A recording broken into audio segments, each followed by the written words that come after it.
Hello students, good morning students. आज की class में हम प्रतिशत के बारे में देखने वाले हैं। प्रतिशत को सामान्य संख्या के रूप में किस प्रकार से बदला जाता है और सामान्य संख्या को प्रतिशत के रूप में किस प्रकार से चेंज किया जाता है और प्रतिशत हमारे किस किस रूप में किस तरह से काम में आता है, ये भी हम देखने वाले हैं। देखिए, पहले हम देखते हैं कि प्रतिशत का मतलब क्या होता है और इसे सामान्य संख्या में किस प्रकार से चयन किया जाता है।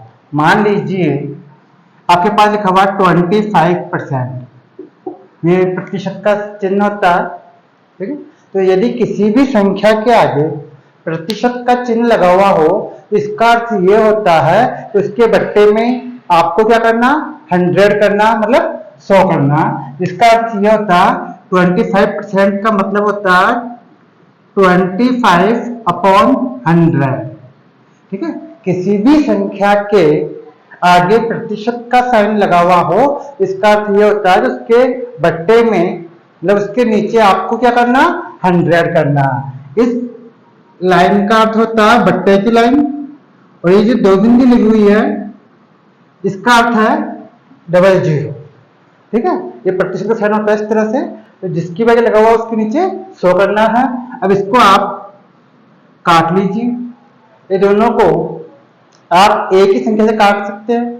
दोनों में 25 का डिवाइड हो जाएगा तो 25 बन जाए 25 और नीचे हो जाएगा 4। इसका मतलब हो गया 1/4 भाग, ठीक है। कितना, 1/4 भाग, ठीक है। अब मान लीजिए आपके पास लिखा हुआ 75%। अब 75% को भी आपको सामान्य भिन्न के रूप में चेंज करना है तो आप क्या काम करेंगे, इसके नीचे भी आप 100 कर देंगे, 75/100, ठीक है। तो इसको भी आप यदि काटेंगे, अंश और हर, जो न्यूमरेटर है और जो डिनोमिनेटर है, उन दोनों को आप किसी एक ही संख्या से आप काटेंगे तो आप पे आएगा यहाँ पे 3/4। 25 से डिवाइड हो जाएगा दोनों, 25 को डिवाइड करेंगे आप 75 में 3 बार, नीचे डिवाइड करेंगे तो 4 टाइम, तो 3/4 भाग, ठीक है। 3/4 भाग हो गया। तो ये हमने प्रतिशत को सामान्य भिन्न के रूप में, ठीक है, मतलब फ्रैक्शन के रूप में हमने चेंज कर लिया। और इस फ्रैक्शन को आप यदि वापस से प्रतिशत के रूप में बदलना चाहें तो आप क्या काम करेंगे, इसको वापस से 100 से मल्टीप्लाई कर दीजिए। यदि वापस चेंज करना हो आपको, ये तो प्रतिशत को हमने बदला था सामान्य भिन्न के रूप में, अब सामान्य भिन्न को यदि प्रतिशत में चेंज करना हो, जैसे 1/4 है, इसको प्रतिशत में बदलना है तो आप क्या करना पड़ेगा, 100 से मल्टीप्लाई करना पड़ेगा। अभी हमने डिवाइड किया था, अब जस्ट इसका अपोजिट उल्टा काम करेंगे, तो इसको 100 मल्टीप्लाई करेंगे तो 4 का डिवाइड करेंगे 100 में तो जाएगा 25%, वापस 25% हो गया। ऐसे ही ये 3/4 था, इसको वापस आपको प्रतिशत के अंदर चेंज करना हो तो आप इसको भी 100 से मल्टीप्लाई कर देंगे, कितना जाएगा यहाँ पर 75%, ठीक है। इस तरह से आप किसी भी प्रतिशत वाली संख्या को सामान्य भिन्न के रूप में भी बदल सकते हैं और सामान्य भिन्न को, मतलब सामान्य जो फ्रैक्शन है, जनरल फ्रैक्शन जो है, उसको आप प्रतिशत के रूप में भी बदल सकते हैं। अब प्रतिशत हमारे किस प्रकार से आता है और किस किस काम में आता है, अब देखिए, पहले हम देखते हैं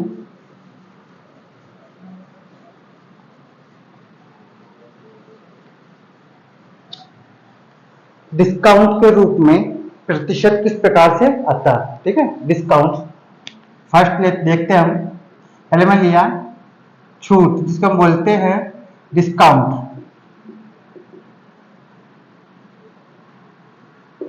ठीक है, डिस्काउंट के रूप में। देखिए डिस्काउंट के रूप में किस प्रकार आता है। मान लीजिए एक बार मैं मार्केट में गया, ठीक है, एक बार मैं मार्केट में गया, वहां पे एक बड़ा सा शोरूम था। शोरूम के बाहर की तरफ एक बैनर लगा हुआ था। क्या लगा हुआ था, बैनर लगा हुआ था, कपड़ों का शोरूम था। उस बैनर पे लिखा हुआ था 20% छूट, यानी डिस्काउंट, ठीक है। कितनी डिस्काउंट दे रहा था? 20%। आज पे बैनर लगा हुआ था, लिखा हुआ था 20% डिस्काउंट। अब मैं क्या करता, छूट देख करके दुकान के अंदर चला गया। अब मैंने वहां पर जाकर के लगभग 800 रुपये, मतलब 800 रुपीज, ठीक है, मैंने वहां पे कपड़े खरीद लिए। क्या ले लिए मैंने? पैंट शर्ट ले लिए, एक पैंट और एक शर्ट ले ली, ठीक है। पैंट शर्ट मैंने वहां से खरीद लिया 800 रुपये के, मतलब 800 रुपीज के। अब क्या हुआ, मैंने दुकानदार से कहा कि भैया मैं 800 रुपये की पैंट शर्ट मैंने ले लिए, अब बताइए आपको कितने रुपए देने हैं। तो वो कहते साहब हम 20% आपको डिस्काउंट दे रहे हैं, बार में निकाल के दे दीजिए। तो अब 20% कैसे निकालेंगे हम इसका, ठीक है। तो आप देखिए, आपको 800 जो 800 है उसका 20%, मतलब जो छूट की राशि है, इसका मतलब ये नहीं कि 20 रुपए कम देने हैं, आपको 20% ज्ञात करना पड़ेगा। इसका मतलब ये होता कि 100 रुपीज पर आपको 20 रुपीज की छूट मिलेगी, मतलब 100 रुपए पर 20 रुपए की छूट मिलेगी। तो 800 रुपीज का 20% कैसे निकालेंगे हम? तो इसका मतलब है 800 ऐसे के ऐसे एजेटी, जहां काका साइन आ जाए, काका लिखा हुआ जाए, तो मतलब यहाँ पर इंटू का चिन्ह लगाना है आपको। और 20% का मतलब होता है 20/100। जिस संख्या के आगे प्रतिशत का चिन्ह आ जाए उसके बट्टे में आपको क्या करना? 100 करना है, ठीक है। आप चाहो तो इसको पहले सिंपल भिन्न के रूप में बदल सकते हैं, ठीक है, या डायरेक्ट भी कर सकते हैं आप। तब ये 2 जीरो से 2 जीरो कट जाएगी, यहाँ पर 20 का मल्टीप्लाई करेंगे अपन 8 से, तो आपके प्राप्त होगा 160। कितने रुपए? 160 रुपीज, 160 रुपए। इसका अर्थ ये हुआ कि आपने 800 रुपए के जो पैंट शर्ट खरीदे हैं, उन पैंट शर्ट पर आपको 160 रुपए की छूट मिल जाएगी, आपको इतना डिस्काउंट मिल जाएगा। इसका अर्थ ये हुआ आपको कितने रुपए देने पड़ेंगे? अब देखिए, हम माइनस करेंगे, 800 माइनस 160 इज इक्वल टू, तो आपके आ जाएगा यहाँ पर 640 रुपीज, 640 रुपये। मुझे पैंट शर्ट कितने के पड़े? 640 रुपए के पड़े, क्योंकि मुझे 20% डिस्काउंट मिल रही है। ऐसे ही आपको कितने भी रुपए की अगर आप खरीदारी करते हैं, मान लीजिए आप 1000 रुपए की करते हैं या 2000 रुपए की खरीदारी करते हैं, और या मतलब 5000 रुपए आप खरीदारी करते हैं, परचेजिंग करते हैं, तो इसी प्रकार मान लीजिए आपने 5000 रुपए की, मतलब 5000 रुपीज की आपने परचेजिंग कर ली। अब आपको उस पर भी 20% डिस्काउंट मिलेगा, ठीक है। तो इसका भी हम 20% निकाल सकते इसी तरीके से। तो 20% का मतलब 20/100। जिस भी संख्या के आगे प्रतिशत का साइन लगा हुआ हो उसके बट्टे में आपको 100 करना है, मतलब उसके बट्टे में 100 करना है, ठीक है। इसका मतलब ये होता है, तो 20/100, यहाँ पे भी 2 जीरो 2 जीरो कट जाएगी, ठीक है। अब आप 20 को 50 का मल्टीप्लाई करेंगे तो हो जाएगा 1000। इसका अर्थ ये हुआ कि आपको 1000 रुपए की छूट है। मान लीजिए आपने कोई भी सामान खरीदा, ठीक है, 5000 रुपीज का, इस पे आपको 20 रुपीज की डिस्काउंट मिल रहा है, छूट मिल रही है 20% की। तो 20% निकाल के कितना गया? 1000 रुपए। इसका अर्थ ये हुआ कि आपको 5000 में से 1000 रुपीज आपको कम करने हैं, तो कितने आएंगे आपके पास? 4000, मतलब 4000 रुपए। मतलब आपको 4000 रुपए चुकाने हैं छूट की राशि काटने के बाद में, ठीक है। तो ये तो हुआ डिस्काउंट वाला मामला, ठीक है। अब हम देखते हैं टैक्स के रूप में, ठीक है। ये तो पहला हमारा टॉपिक हो गया डिस्काउंट के रूप में छूट किस प्रकार से निकालते हैं।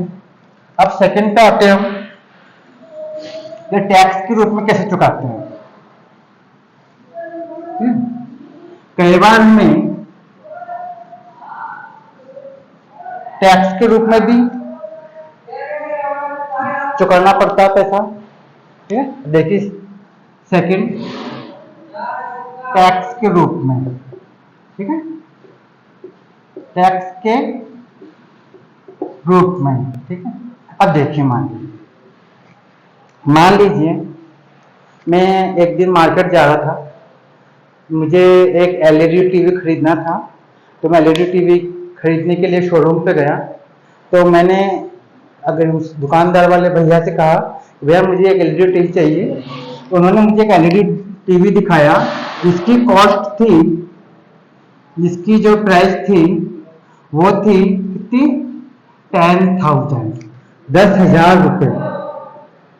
उन्होंने मुझे एक एलईडी टीवी बताया 10,000 रुपये। क्या बताया? एलईडी टीवी, ठीक है, एलईडी टीवी, एलईडी टीवी बता दिए 10,000 रुपये का। लेकिन उन्होंने ये कहा कि भैया इस पर जीएसटी जो टैक्स है वो आपको अलग से एक्स्ट्रा देना पड़ेगा, जो कि है 15%, ठीक है। अब उसने कहा कि जीएसटी टैक्स है जो हमें देना पड़ता है, ठीक है, ग्राहक को देना पड़ता है। तो जीएसटी जो टैक्स है वो है 15%, ये अलग से है, अलग से देना होगा, ठीक है। तो अब बताइए मुझे वो टीवी कितने रुपए में मिलेगी, ठीक है, वो एलईडी टीवी मुझे कितने रुपए में मिलेगी। अब देखिए यहाँ पर आपको डिस्काउंट नहीं मिल रहा, आपको एक्स्ट्रा अलग से बल्कि टैक्स चुकाना है 15%, मतलब 15% आपको टैक्स एक्स्ट्रा पे करना होगा, ठीक है। तो हम क्या काम करेंगे, ऐसे 10,000 का आपको कितना निकालना, 15% निकालना, तो टैक्स के रूप में कितने रुपए हमें एक्स्ट्रा देने पड़ेंगे। तो इसके लिए हम क्या करेंगे, 10,000 का 15% निकालेंगे, ठीक है, क्योंकि मेरा जो एलईडी टीवी है तो कितने रुपए का, 10,000 रुपए का। तो हम 10,000 रुपए का ही 15% टैक्स चुकाएंगे, ठीक है। तो यहाँ क्या जाएगा, 10,000, ठीक है, इंटू 15/100, क्योंकि यहाँ चिन्ह किसका लगा हुआ, प्रतिशत का, साइन लगा हुआ प्रतिशत का। ये इसका मतलब ये क्या होता है, इसके बट्टे में आपको करना 100 करना है। अब देखिए 2 जीरो से 2 जो कट जाएगी, 15 का मल्टीप्लाई करेंगे अपन 100 से, हो जाएगा 1500, मतलब 1500, ठीक है। ये आपको टैक्स के रूप में एक्स्ट्रा देने पड़ेंगे, क्योंकि ये टैक्स कोई डिस्काउंट नहीं है। तो अब आपको एलईडी टीवी जो है, आप एलईडी टीवी खरीद के ला रहे थे, वो अब आपको कितने में मिलेगा। तो हम लिखेंगे, करेंगे यहाँ पर 10,000 प्लस 1,500, ठीक है, 1,500 दोनों को ऐड करेंगे तो आपके हो जाएगा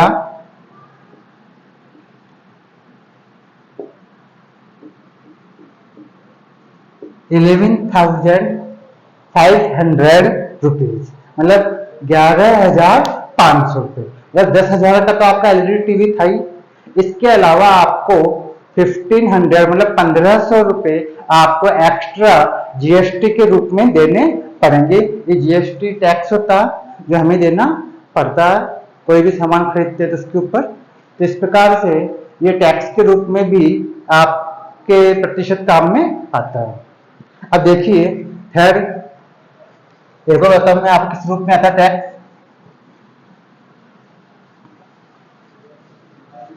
आप किसी भी सामान पर यदि टैक्स देते हैं तो उसका आप आसानी से इस तरीके से प्रतिशत निकाल सकते हैं और फिर उसको अपनी जो आपका पेमेंट है उसमें ऐड करके उसको पे कर सकते हैं। अब देखिए ब्याज के रूप में कैसे देते हैं, देखिए इंटरेस्ट के रूप में, ब्याज जिसको बोलते हैं इंटरेस्ट, ठीक है, ब्याज के रूप में।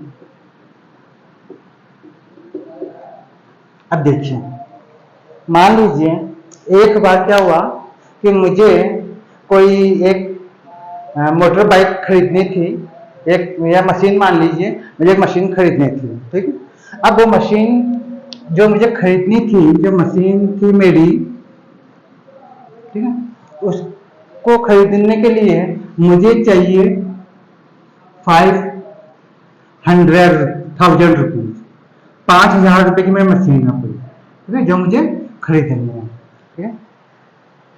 तो 5,000 रुपये मुझे मशीन खरीदनी है, अब मेरी जेब में 5,000 रुपये है नहीं, ठीक है। अब मैं गया किसी साहूकार के पास कि भैया मुझे एक मशीन खरीदनी है, तो मुझे 5,000 रुपये आप दे दीजिए।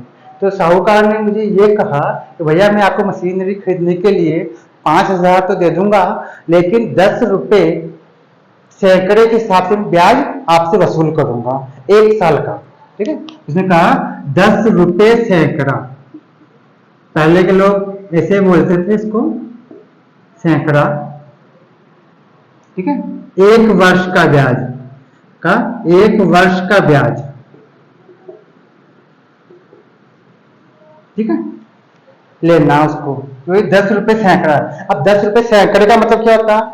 जो पहले के पुराने लोग होते थे वो ऐसे कहते थे कि भैया 2 रुपये सैकड़ा, 3 रुपये सैकड़ा, या 5 रुपये सैकड़ा, या 10 रुपये सैकड़े के हिसाब से हम पैसे उधार देते हैं या उधार लेते हैं, ठीक है। तो 10 रुपये सैकड़े का अर्थ ये होता है, जिसको हम आजकल बोलते हैं 10%, ठीक है, 5%, 15%, 20%। इसका अर्थ यही होता कि 10 रुपये सैकड़ा जो पुराने लोग पहले कहते थे, इसका मतलब होता 100 रुपये पर 10 रुपये ब्याज के, ठीक है।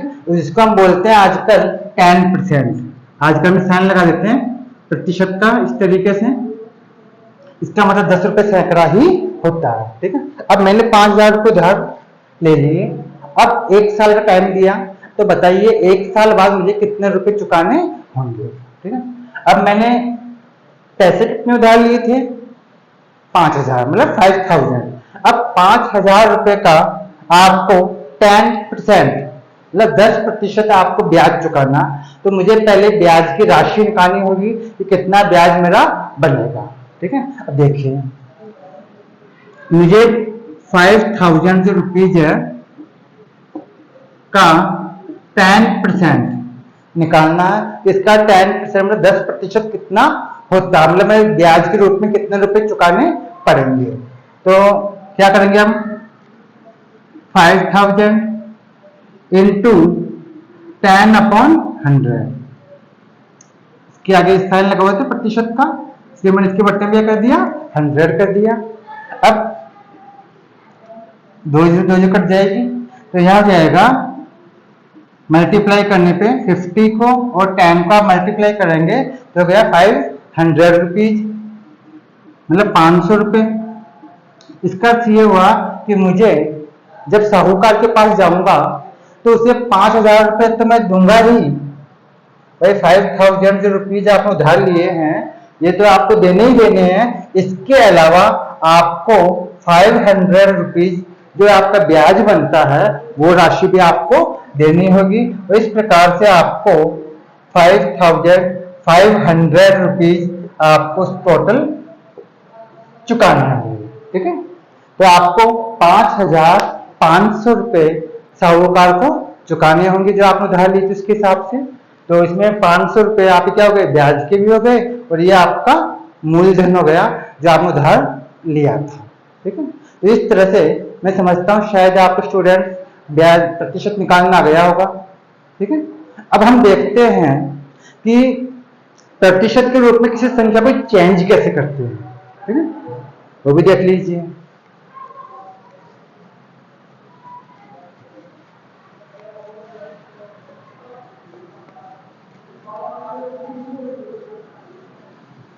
अब हम देखते हैं, अभी तक हम प्रतिशत वाले मान को सामान्य मान में जनरली हम चेंज कर रहे थे।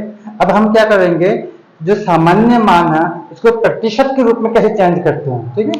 देखते हैं हम सामान्य मान, जो सामान्य वैल्यू होती है उसको परसेंटेज,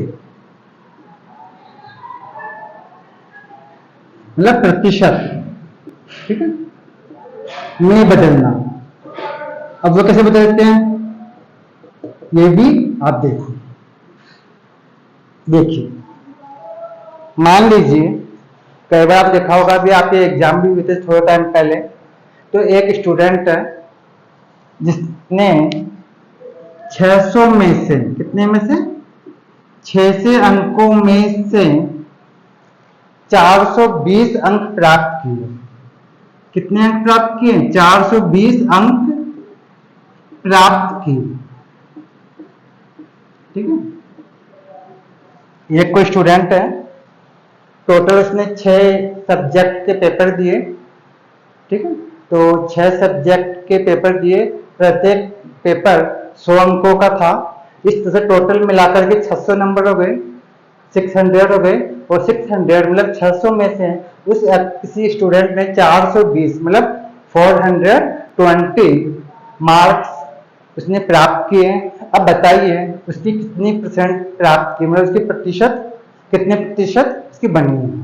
ठीक है, उसके नंबरों का प्रतिशत आपको निकालना है। अगर इस तरह से कभी भी आपको परसेंटेज ज्ञात करनी हो, तब आपको क्या काम करना है? आपके पास 2 संख्याएं होगी, उनमें से जो छोटी संख्या है, ठीक है, उसको तो लिखना आपको ऊपर, और जो बड़ी संख्या है उसको लिखना आपको नीचे। मतलब कितने में से कितने प्राप्त किए। तो आप 420 में 20 नंबर प्राप्त हुए, कितने में से? 600 में से, मतलब 600 में से। जो टोटल नंबर है वो तो होगा नीचे। ठीक है, और जो आपने प्राप्त किए वो होगा ऊपर। ठीक है, जो भी आप प्राप्त किए वो होगा ऊपर। ठीक है, और इनटू में 100। मैंने आपको स्टार्टिंग में भी बताया था कि किसी भी मान को, ठीक है, प्रतिशत में बदलने के लिए अपन 100 से क्या करते हैं? मल्टीप्लाई करते हैं। तो यहाँ पे 420 अपॉन 600 मतलब 600 लिख दिया। अब इसको प्रतिशत के रूप में चेंज करना, इसलिए हमने 100 से मल्टीप्लाई कर दिया। ठीक है, अब देखिए इसको हल करेंगे तो 2 जीरो से 2 जीरो कट जाएगी यहाँ पर, और 6 का डिवाइड करेंगे अब इसके अंदर, तो यहाँ का जाएगा 7 टाइम और 0 की 0, 70%। कितने परसेंट? 70%। मतलब उसने 70% मार्क्स प्राप्त किए हैं किसी स्टूडेंट ने। ठीक है, मतलब इसे कितनी परसेंटेज बनी? इसकी 70% बढ़ गई। देखिए हमने इसकी परसेंटेज ज्ञात कर ली। अब देखिए एक और तरीका, मान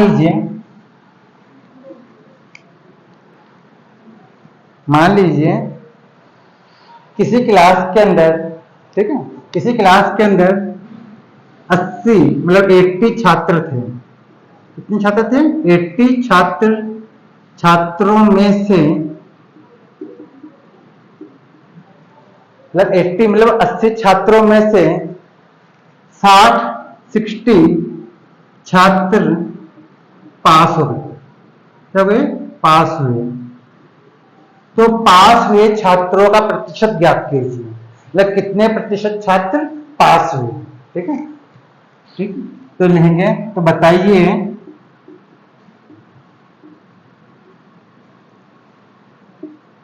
छात्र, सॉरी यहाँ कर देते हैं अपन,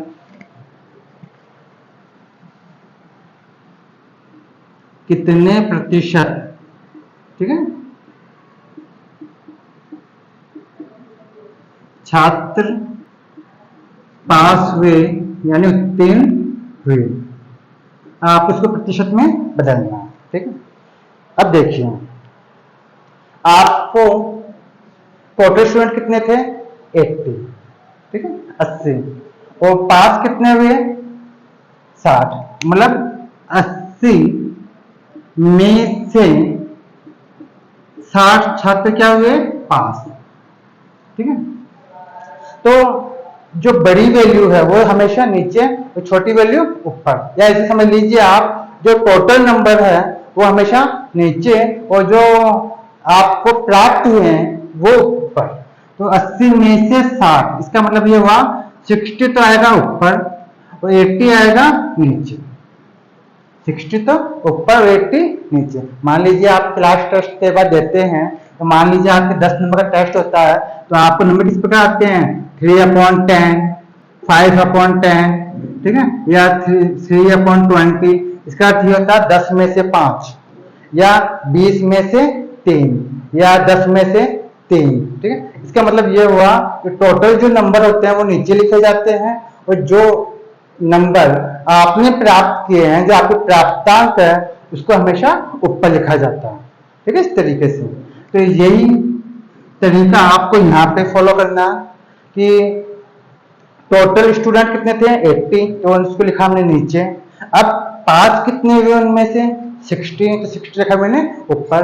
अब इसको आपको प्रतिशत के अंदर चेंज करना, इसलिए हम मल्टीप्लाई करेंगे 100 से। मैं आपको स्टार्टिंग का ही था। ठीक, अब यहाँ पे देखिए ये 1 0 इससे कट जाएगी। ठीक है, अब यहाँ बच गया 60 और यहाँ बच गया 10। या तो आप ऐड काट लीजिए या इन दोनों को मल्टीप्लाई करके 8 से डिवाइड कर दीजिए।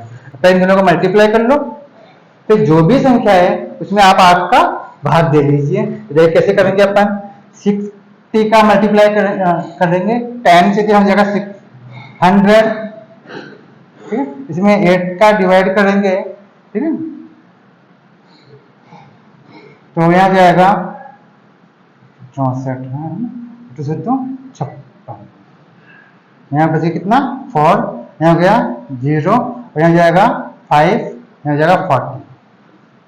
ठीक है, ये कितना गया आपके 75%। कितने परसेंट 75%। मतलब आपकी इस क्लास में 75%, मतलब 75% आपका रिजल्ट रहा। मतलब 75% स्टूडेंट आपके पास हो गए। ठीक है, ये हुआ प्रतिशत के रूप में बदलना। एक और अपने एग्जाम्पल ले लेते हैं। ठीक है,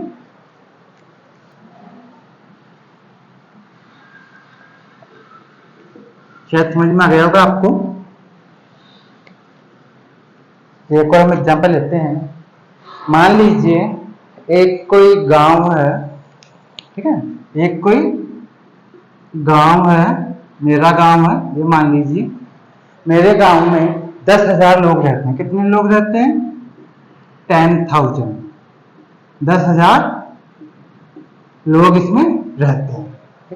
इसमें से मेरे गांव में 10,000 लोगों में से 4,500, मतलब 4,500 तो है लेडीज, मतलब महिलाएं। ठीक, महिलाएं जिसको बोलते अपने महिलाएं और लड़कियां दोनों मिलाकर के हैं आपके 4,500। जबकि जो पुरुष है, जो मेल है, वो है 5,500। ठीक है, मान लीजिए मेरा गांव है, उसमें टोटल 10,000 लोग रहते हैं।